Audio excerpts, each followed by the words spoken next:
پاکستان ایک ایسا ملک ہے جہاں کسی شہر گاؤں دیہات میں اچھا سکول کالج اور ہسپتال ہو نہ ہو مگر دربار اور مزار ضرور ہوگا۔ مزارات اور دربار سدا بہار کاروبار ہے۔ سٹیل ملز سے لے کر PIA تک، ریلوے سے لے کر PTV تک ہر ادارہ خسارے میں چلتا رہا، مگر مجال ہے جو کبھی مزارات کا بزنس ماند پڑا ہو۔ اس بزنس کو زوال نہیں ہے۔ پنجاب کے بعد سب سے زیادہ مزارات آزاد کشمیر میں ہیں۔ صرف کشمیر کے درباروں اور مزارات کی سالانہ انکم 159.809 ملین روپے ہیں۔ لاہور کے معروف دربار میں صرف جوتے رکھنے کا ٹھیکہ 2 کروڑ روپے پر ہوتا ہے، جبکہ اس ایک دربار کی 25 کروڑ 97 لاکھ 1,569 روپے ریکارڈ انکم ہوئی۔ مزار پیر مکی سالانہ انکم 48 لاکھ روپے، میاں میر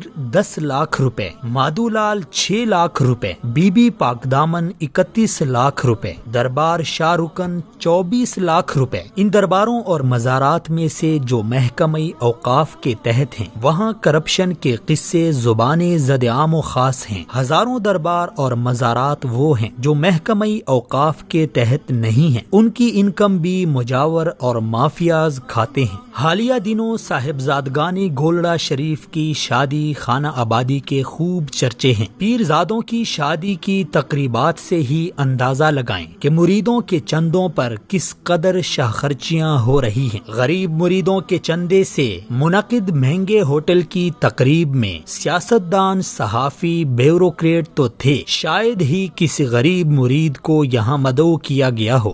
ہم کو تو میسر نہیں مٹی کا دیا بھی، گھر پیر کا بجلی کے چراغوں سے ہے روشن۔ سال گزشتہ راول پنڈی کے ایک پیر صاحب کے بیٹے کی شادی میں محتاط اندازے کے مطابق 1 ارب روپے کی فضول خرچی کر دی گئی۔ موصوف کے اسلام آباد کے پوش علاقے میں کئی بنگلے، کئی پیٹرول پمپ اور کئی شادی حال ہیں، اور یہ سب اساسے گدی نشینی کی دین ہیں۔ مریدوں کے خون پسینے کی کمائی سے کھڑا کیا بزنس ہے۔ مستزاد یہ کہ ان درباروں میں وہ شرمناک کام ہو رہے ہیں جس سے انسانیت کا سر شرم سے جھک جاتا ہے۔ انہی درباروں میں بیٹھے جعلی پیر مذہب کی بدنامی اور شرمندگی کا باعث بن جاتے ہیں۔ کچھ عرصہ پہلے نیو TV کے پروگرام پکار میں انہی درباروں میں سے ایک دربار کے مجاور کرنٹ بابا نے انکشاف کیا کہ وہ اب تک 700 بے اولاد خواتین کے ساتھ ریپ کر چکا ہے۔ ان میں سے ایک 10 سالہ معصوم بچی بھی شامل تھی جسے 2 بار اس درندے نے اپنی ہوس کا نشانہ بنا ڈالا۔ کرنٹ بابا اپنے استاد کا نام سرکٹ بابا بتاتا ہے۔ شاگرد کے شکار کا یہ حال ہے تو استاد کا آپ خود اندازہ لگائیں۔ یہ سب خواتین ان جاہل پیروں اور عاملوں کے پاس